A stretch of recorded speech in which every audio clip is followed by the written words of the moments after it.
오늘 본문 말씀 요한일서 3장 1절 말씀에서 저희들이 보고자 하는 말은 바로 하나님의 자녀입니다.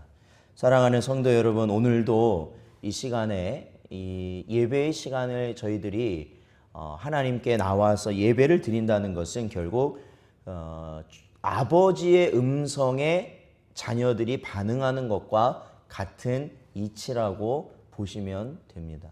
그래서 하나님의 말씀을 듣고자 하는 마음과 또한 그 말씀의 이치를 깨닫는 것이 내 삶에 있어서 또한 기쁨이 되고 내 삶의 보람이 되고 또한 내 삶에 어떠한 힘이 되는 에너지가 되는 그러한 모든 상황들은 바로 저와 여러분들이 하나님의 자녀라는 그러한 특징된 모습이 된다는 것입니다.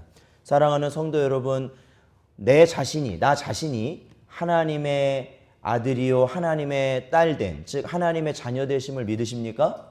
예.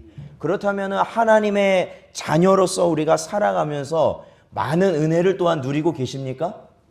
예. 많은 은혜를 누리셔야 됩니다. 그냥 은혜가 아니고 많은 은혜를 누리셔야 됩니다. 사실 오늘 이 하나님이 우리를 자녀를 삼으셨다라는 이것은 우리가 교리적으로 보면은 양자를 삼으셨다. 즉 하나님께서 우리를 양자로 들이셨다라는 그러한 의미입니다. 우리가 하나님의 양자가 되었다. 즉 하나님의 자녀가 되었다라는 것은 저희가 너무나도 잘 알지만 우리의 어떠한 공로도 들어가지 않음을 저희는 너무나도 잘 알고 있습니다. 그래서 일반적인 세상에서 말하는 양자의 개념과 하나님께서 우리를 들이시는 양자의 개념은 유사한 면이 있지만 사실은 근본적으로는 또 다릅니다. 왜냐하면 보통 우리가 양자를 드린다고 할 때는 보통 자식을 원하지 않습니까? 자식이 없어서 자식을 원하고 또한 그 원하는 자식에 대한 어떠한 기대치가 있어요. 그렇죠. 만약에 우리 집안에 자녀가 없어서 새로 누군가를 입양을 한다고 생각을 하면 아들을 원하는지 딸을 원하는지 먼저 그거부터 시작하지 않습니까? 아들을 입양할지 딸을 입양할지 또 그 다음에 그 아들이라면 어떻게 생긴 외모 아니면 머리 색깔이 어떻고 아니면은 그 신체적인 조건 그리고 그 아이가 가진 어떠한 재능을 보고 이 아이를 우리의 자녀로 받아들이고 싶다라는 생각이 들을 수 있거든요. 그래서 이제 예전에도 한번 말씀드렸지만 이 고아원에 와서 입양을 하려고 할 때 거기에 있는 아이들이 최대한 거기에 오는 양부모가 될 분의 눈에 들기 위해서 그렇죠. 막 얼굴 목욕도 하고 안 하던 목욕도 하고 아껴놓은 옷도 새 옷도 꺼내서 입고 그러면서 좋은 이미지를 보이려고 그런단 말이죠. 그런데 그렇게 이렇게 좋은 이미지를 가진 아이를 택하려는 부모도 있고 이제 입양을 할 때는 또 그와 반대되는 경우도 있어요. 즉 아주 약한 아이들, 그렇죠. 장애가 있거나 아니면 정말로 도움이 필요한 아이들을 일부러 그러한 조건을 가진 아이들을 택해서 양자로 드리려고 하는 그러한 가정도 있음을 보게 됩니다. 여러분, 만약에 한 아이가 양자로 우리 가정에 입적이 됐다고 생각해 보십시오. 그렇다면은 어떻게 해줄까요? 그 아이의 지금까지의 성이 어땠던지 아버지의 성을 따르게 할 거고 아버지의 호적에 올려줄 거고 그리고 나서 그 부모를 통해서 누릴 수 있는 많은 것, 정말 거의 모든 것을 누리도록 해줄 겁니다. 정말 이제 바르게 그 아이들을 입양한 부모라면 말이죠. 근데 아무리 그 양아들, 양딸에게 아무리 모든 것을 내어준다고 해도 양부모가 절대적으로 줄 수 없는 게 있습니다. 그거는 자신의 유전은 물려줄 수가 없다라는 거죠. 중요한 거. 그렇잖아요. 그 아이는 그 다른 친부모의 유전을 가지고 있지 양부모가 아무리 모든 것을 그 아이들에게 다 주려고 해도 자신의 유전자를 나눠줄 수는 없단 말이에요. 이미 다 끝난 거기 때문에. 그래서 성경에서 말하는 양자와 세상에서 말하는 양자는 다르다라는 것이에요. 그래서 솔직히 뭐 이런 말이 좋은 말은 아니지만 머리 검은 그 있잖아요. 그렇죠. 머리 검은 짐승은 기르는 것이 아니다라는 말이 있죠. 그래서 이렇게 남의 자식을 들였을 때 뭐 집에 여러 가지 문제가 나중에 나온다. 이제 그러한 이제 안 좋은 일들 때문에 나온 말이기도 하지만 그게 뭐냐면 결국에는 혈육은 될 수 없다라는 거죠. 엄밀하게 따져서 혈육은 될 수 없다라는 거예요. 나중에 가면. 그런데요, 성경에서 말하는 양자라는 것은 그것이 완전 다르다라는 것이죠. 완전 달라요. 우선 저희가 한번 찾아보겠습니다. 에베소서 1장 4절 말씀이에요. 에베소서 조금 뒤로 가셔가지고 에베소서 1장 4절 말씀.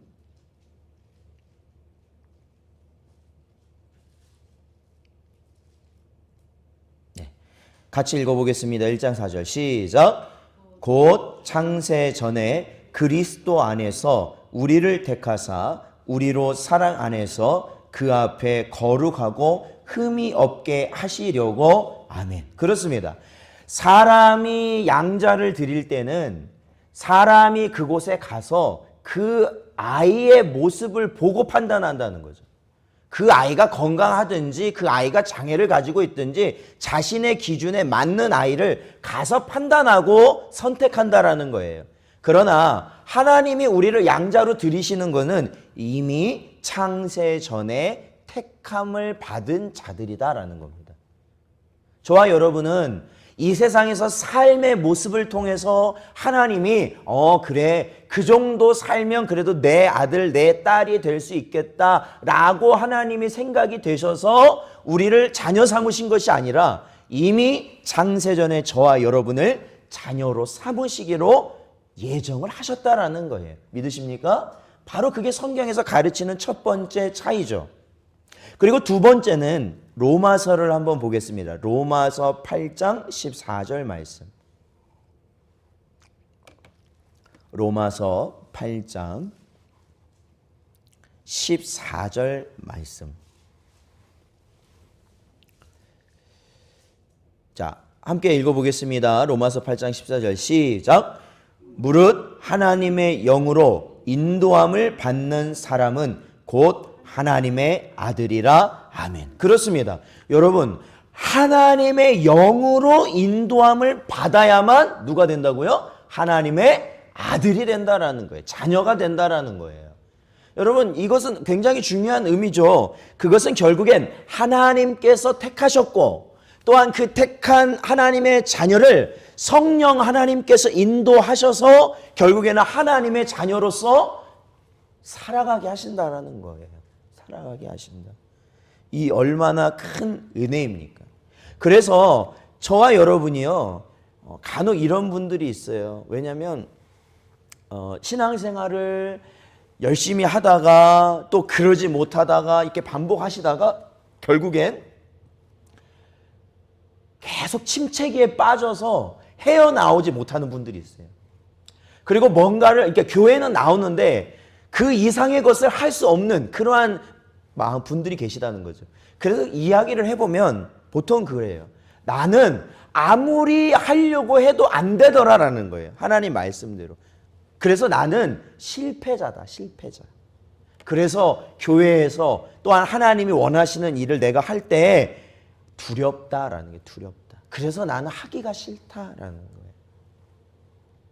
여러분, 그 말은 반은 맞고 반은 틀린 말이에요. 반은 맞아요. 뭐가 맞아요? 우리는 실패할 수밖에 없어요. 중요한 거.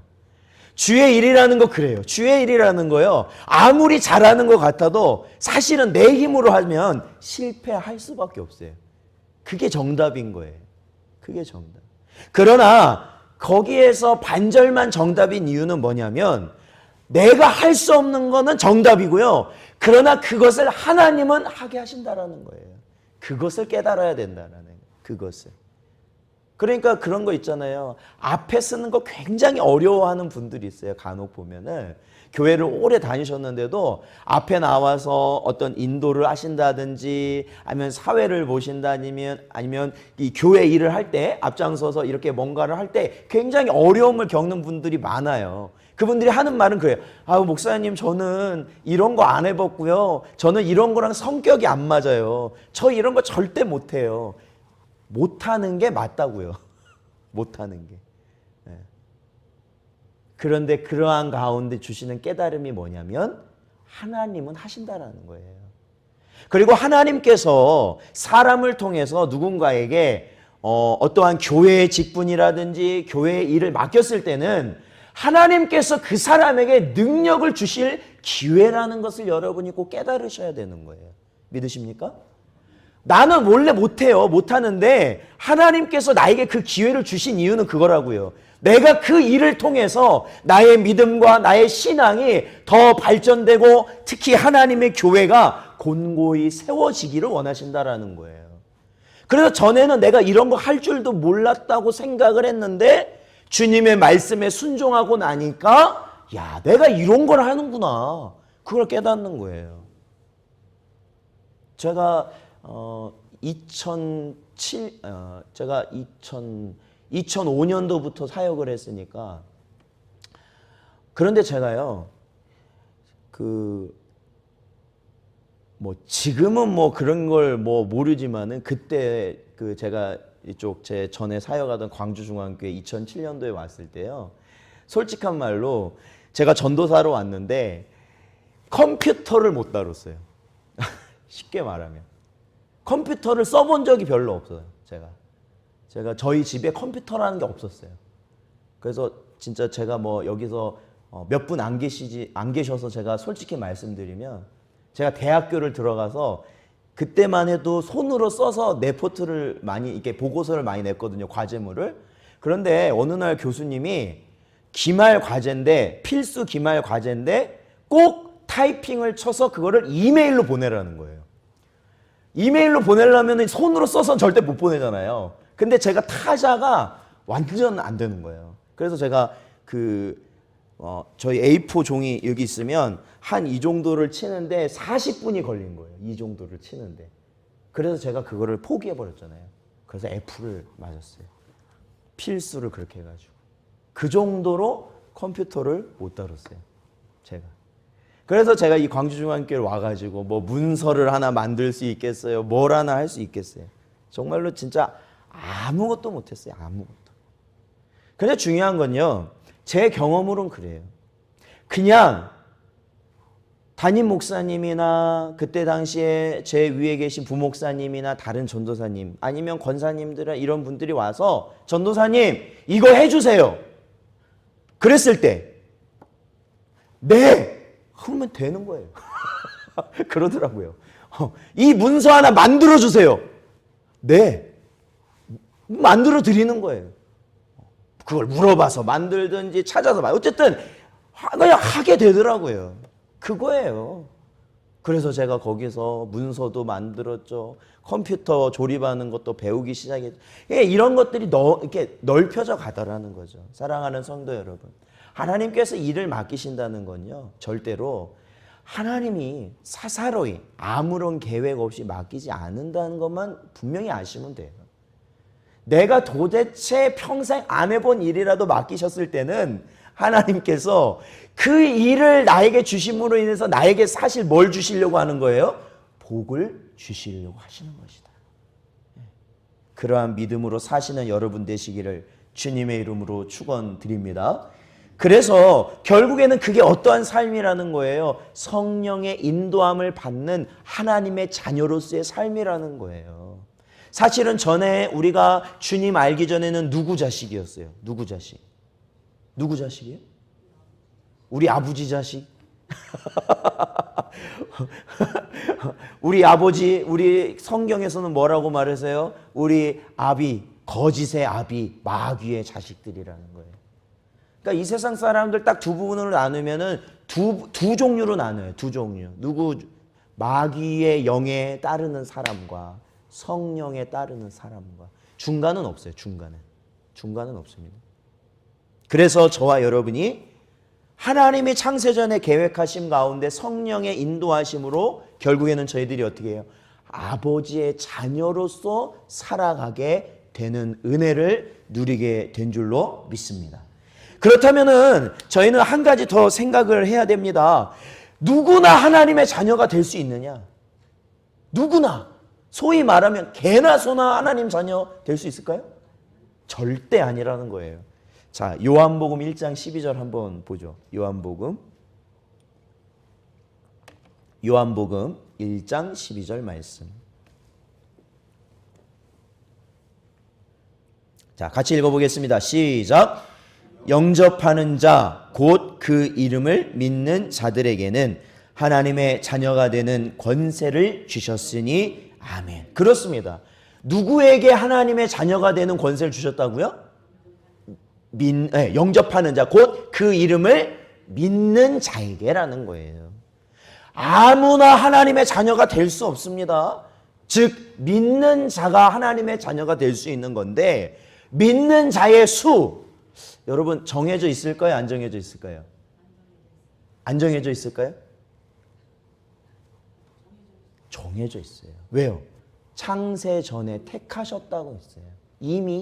이미 택하셨다는 거예요. 즉 우리는 알지 못하죠. 우리는 알지 못해요. 그러나 하나님은 아신다라는 거예요. 그 수를 아신다는 겁니다. 그래서 저와 여러분이 영접하는 자, 곧 그 이름 예수 그리스도의 이름을 믿는 자가 되었을 때 저와 여러분은 어떠한 자가 되냐면 아버지께서 구원할 자, 자녀로 삼으실 자의 수에 들어가게 되는 은혜를 누리게 된다라는 거예요.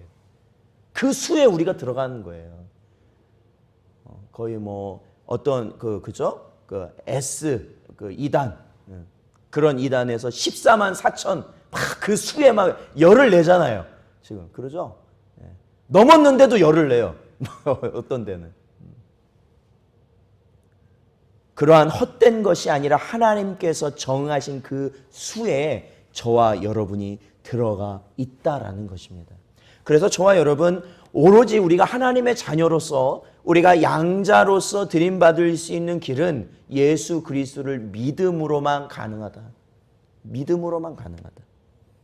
저희가 잘 아는 말씀이죠. 사도행전 4장 12절에 보면 다른 이로서는 구원받을 수 없나니 천하 사람 중에 구원을 받을 만한 다른 이름을 우리에게 주신 일이 없음이라 하였더라. 아멘. 그렇습니다. 네. 없어요. 없어. 그 이름은 오직 누구의 이름입니까? 예수 그리스도밖에 없다라는 것입니다. 그래서 우리가 예수 그리스도를 믿음으로 우리가 예수님의 이름을 영접하여서 우리가 예수님 때문에 구원받고 예수님 때문에 우리가 하나님의 자녀가 되었다는 것을 알게 되는 것, 그것은 무엇이냐? 우리 로마서 8장 16절을 한번 읽어보겠습니다. 로마서 8장 16절 말씀.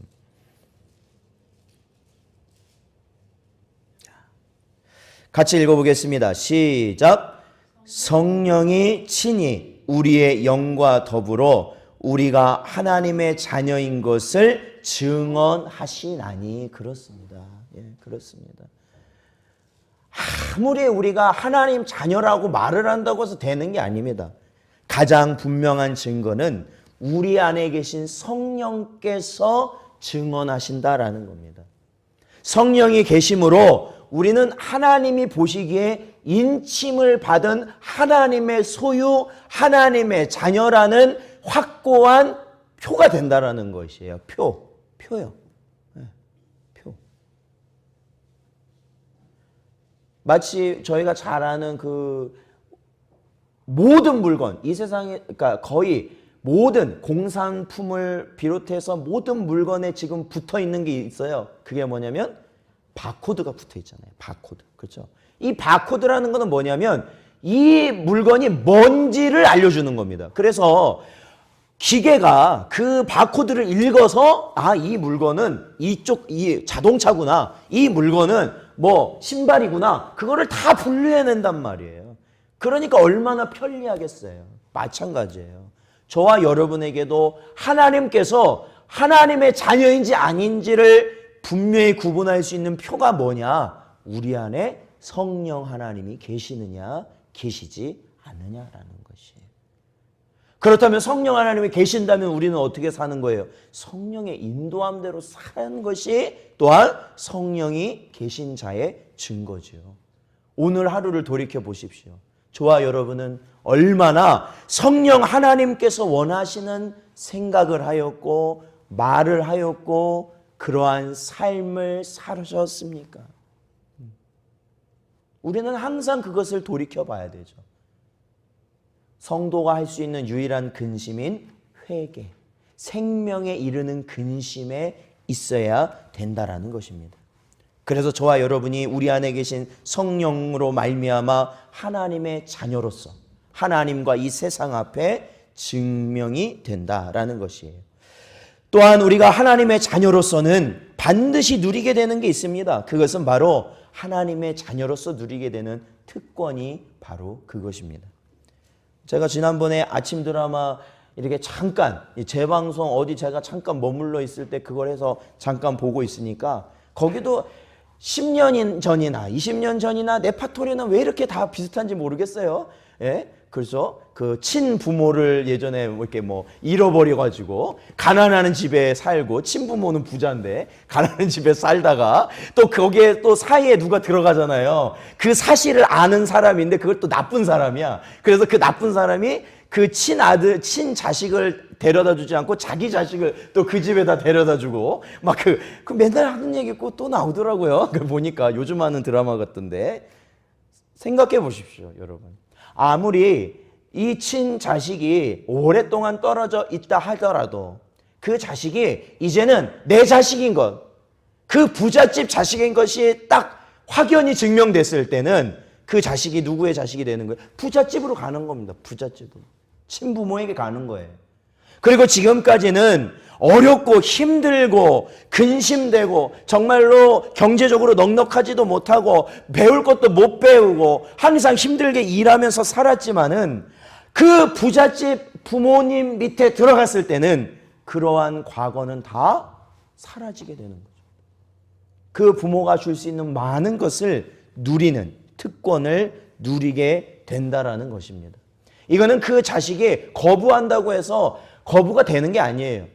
부모의 자식이 됨으로 인해서 자동적으로 얻어지게 되는 것이다라는 거예요. 그러므로 사랑하는 성도 여러분, 저와 여러분이 하나님의 양자, 즉 하나님의 자녀가 되었다라는 것은 하나님의 특권을 누리며 살아가셔야 된다라는 의미입니다. 그러면 첫 번째로 우리가 누릴 수 있는 특권은 무엇입니까? 그것은 바로 우리의 신분이 바뀌었다라는 것이에요. 신분. 사랑하는 성도 여러분, 우리가 이 자녀를 이제 키워봐서 아시겠지만 아버지가 자녀에 대한 사랑, 이것을 세 글자로 뭐라고 합니까? 아버지가 자녀에게 갖는 사랑, 자녀를 향한 사랑, 아버지가 부성애라고 그러잖아요. 부성애, 그렇죠? 옛날 그 구성애 말고 구성애 씨 말고 부성애.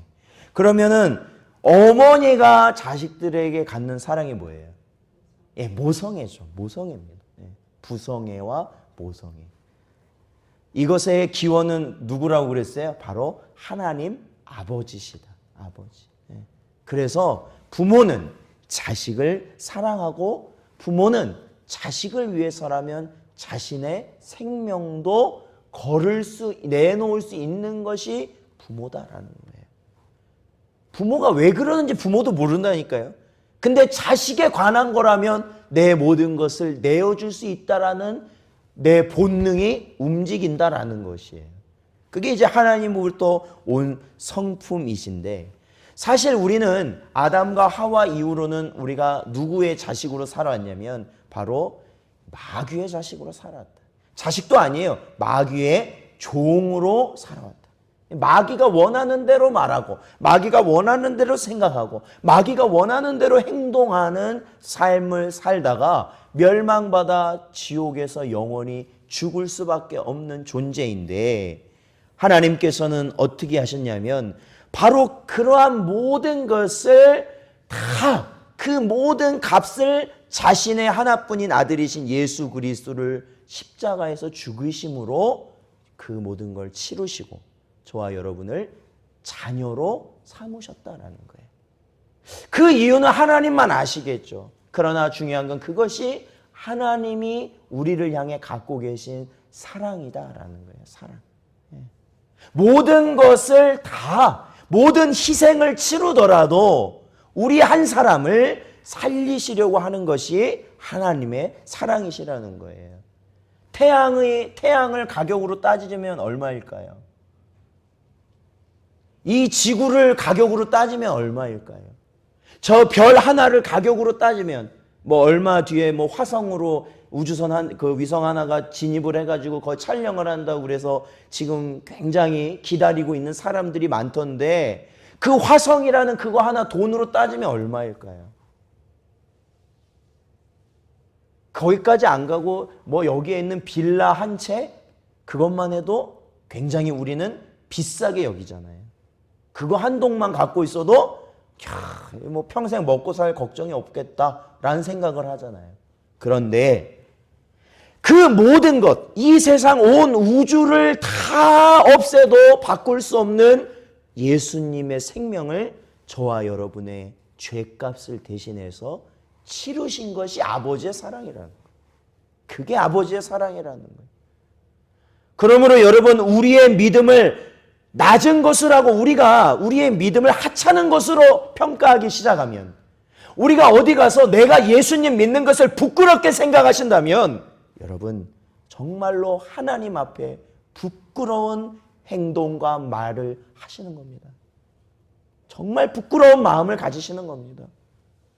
베드로가 예수님을 3번 부인하는 것을 손가락질하는 것보다 더 우리는 큰 배신을 주님 앞에 하는 겁니다.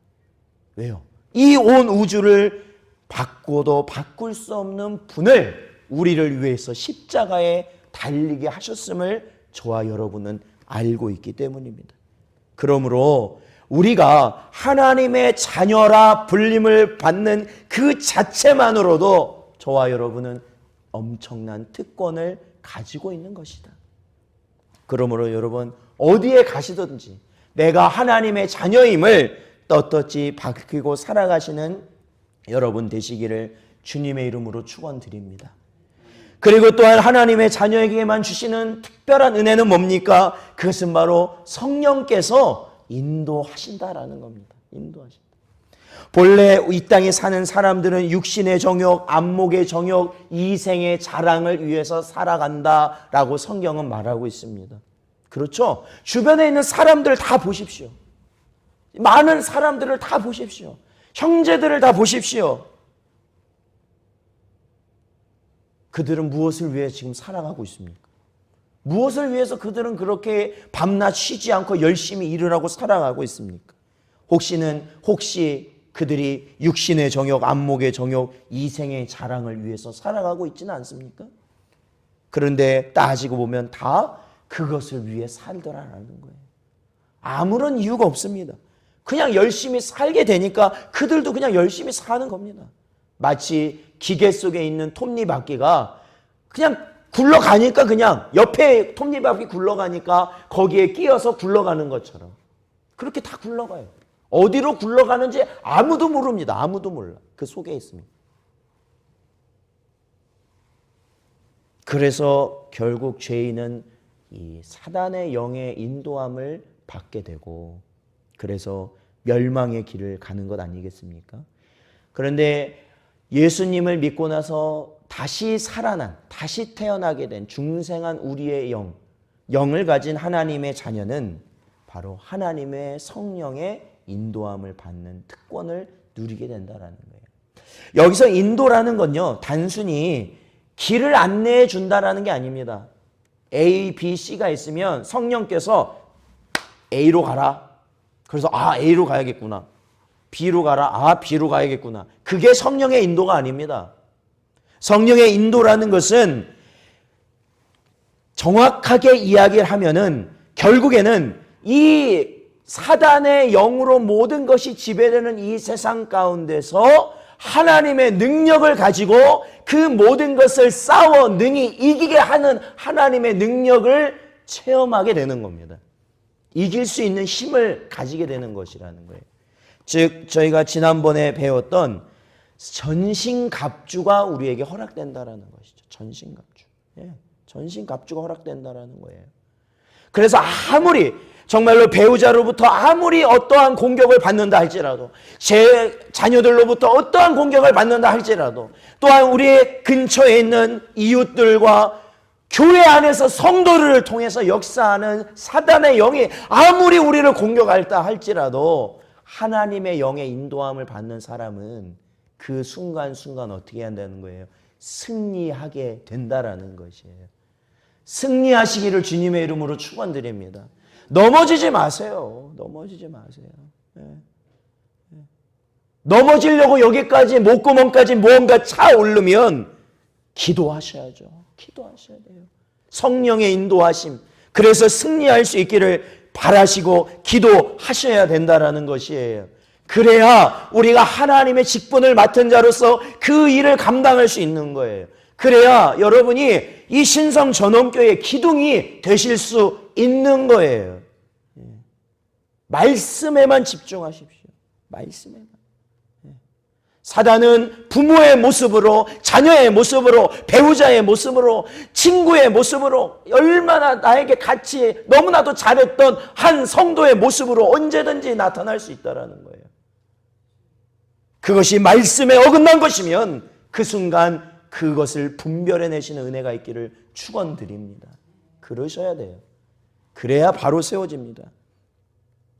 또한 우리 양자가 된, 자녀된 자의 특권은 무엇이냐?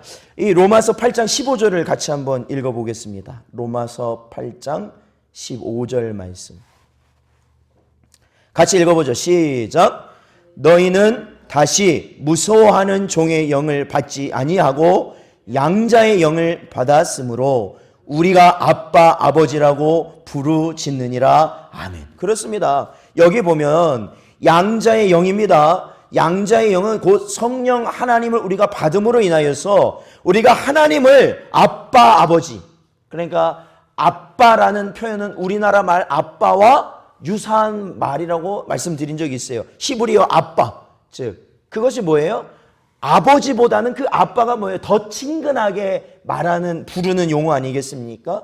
그토록 정말로 나의 아버지가 되시게 하는 것이 뭐예요? 우리 안에 계신 양자의 영이신 성령께서 그렇게 해주신다는 거고요. 결국 그 아버지께 뭐 할 수 있는 거예요? 부르짖게 하신다라는 거예요. 그래서 하나님의 자녀들은 부르짖는 자들이 하나님의 자녀인 거예요. 하나님의 자녀. 부르짖는 게 뭐예요? 기도하는 거예요. 하나님의 신령한 양식, 신령한 에너지를 공급받기 위해서 기도하는 것이다 라는 겁니다. 그래서 우는 거예요. 그래서 소리 지르는 겁니다. 그래서 엎드리는 겁니다. 그래서 손을 드는 겁니다. 우리의 어린 자녀들이 우리 부모를 보고 날마다 울고 불고 떼쓰는 것 간혹 귀찮기도 하죠. 그러나 그렇게 하는 이유는 그거예요. 내 부모니까 나에게 줄 수 있는 것이 있기 때문에 그랬어요. 부모니까. 부모가 아니면 절대 그렇게 할 수 없다는 거죠. 사랑하는 성도 여러분, 그래서 우리에게는 이제는 어떠한 것이 없다라고 말하고 있냐면 다시 무서워하는 종의 영을 받지 아니한다라는 겁니다. 여러분 뭐가 무서우세요? 여러분 가장 무서운 게 뭡니까? 죽음이죠. 인생에 있어서는 가장 무서운 게 죽음이죠. 죽음과 함께 동반되는 게 뭡니까? 고통이죠. 고통. 죽음은 항상 고통이라는 것을 동반하고 나오죠. 그래서 그것이 사람에게는 가장 무서운 겁니다. 가장 무서운 거예요. 그러나 그것이 어떻게 해요? 더 이상은 무서워하는 종의 영을 받지 않게 되는 자들이 하나님의 자녀들이라는 겁니다. 우리 장로님, 권사님, 우리 계신 성도 여러분, 우리 고린도전서 15장 55절에 보면 사망아 너의 승리가 어디에 있느냐, 사망아 내가 쏘는 것이 어디 있느냐라고 사도 바울은 선포하고 있습니다. 사망이라는 것이 더 이상 우리를 갖고 놀지 못한다라는 거예요. 왜? 우리에게는 양자의 영이신 성령께서 계심으로 우리는 더 이상 두려워할 것이 없다라는 거예요. 두려워할 것이 없다. 땅이 꺼질까, 하늘이 무너질까. 그렇죠? 요즘 같은 때는 그런 걱정을 할 수 있는 시대가 되어버렸어요. 그렇잖아요. 얼마 전에도 이탈리아에 엄청난 폭우가 내려가지고 얼마 전에 그런 기록적인 폭우 가운데 큰 피해가 났죠. 사이판, 괌, 거기도 이번에 태풍이 얼마나 심하게 왔는지 굉장한 피해를 입지 않았습니까? 하늘이 무너지는 거예요. 하늘이 무너지는 거. 땅이 꺼지는 거, 지진, 해일, 얼마나 비일비재합니까? 그러한 자연재해가 아니어도 서울 가다 보면은 땅 꺼질지 항상 조심하셔야 돼요. 그래서 요즘에는 그 싱크홀이라는 게 있어가지고 버스에서 내렸는데 그냥 구멍으로 빠져버려요. 그 CCTV를 보니까. 그러한 두려움을 가지고 살 수밖에 없는 것이 이 땅인데 저와 여러분은 어떻다는 거예요? 하나님께서 그 모든 것을 해방시켜 주셨다라는 것이에요. 그래서 요한복음 5장 24절 내가 진실로 진실로 너에게 이르노니 내 말을 듣고 또 나 보내신 이를 믿는 자는 영생을 얻었고 심판에 이르지 아니하나니 사망에서 생명으로 옮겨내니라. 사랑하는 성도 여러분, 사망에서 생명으로 옮겨지신 줄로 믿습니다. 담대하셔요. 그 어딜 가든지 담대하셔요. 모두가 걱정해도 담대하셔요. 그게 하나님의 자녀인 거예요. 왜요? 그 하나의 특권이 또 나옵니다. 그것은 바로 다니엘서 3장 17절에 보니까 왕이여 우리가 섬기는 하나님이 계시다면 우리를 맹렬히 타는 풀무불 가운데서 능히 건져내시겠고 왕의 손에서도 건져내시리니 라고 고백하고 있습니다. 이게 누구의 고백입니까? 다니엘의 새 친구. 다니엘서에 보면은 두 번의 이런 비슷한 경우가 나오잖아요. 다니엘이 사자굴에 들어가게 되는 것, 새 친구가 풀무불에 들어가는 것, 그 두 경우. 그렇죠. 이 두 경우에 그들이 목숨만 제발 살려달라고 그들이 애원하는 모습이 조금이라도 있었습니까? 없었습니다. 심지어는 이 풀무불, 이 풀무불에 태워지는 이 새 친구들은요, 이런 고백까지 하죠. 하나님이 분명 우리를 지켜주실 거라 우리가 믿는데 그리 아니하실지라도 사랑하는 성도 여러분, 우리는 이 땅에 살면서 분명히 우리의 도덕적, 신체적, 감정적, 우리의 육신의 연약한 모든 부분에 있어서 도움이 없이는 살아갈 수 없는 그 순간이 있습니다. 쉽게 말하면 땅이 꺼지는 순간이 우리에게도 온다라는 겁니다. 왜요? 땅을 밟고 다니니까. 그럼에도 하나님의 백성은 하나님의 손이 그 백성의 발을 받쳐주실 줄로 믿습니다. 그게 우리 성도라는 거예요. 애굽에서 모두가 그 재앙 가운데 허덕이고 있을 때 고센이라는 곳에 이스라엘 백성이 정착한 그곳만 하나님께서 보호하셨던 것처럼 우리가 이 시대 말을 살아갈 때 여러분 어디를 간들 안전하겠습니까? 어디에 있으면 안전해요 도대체?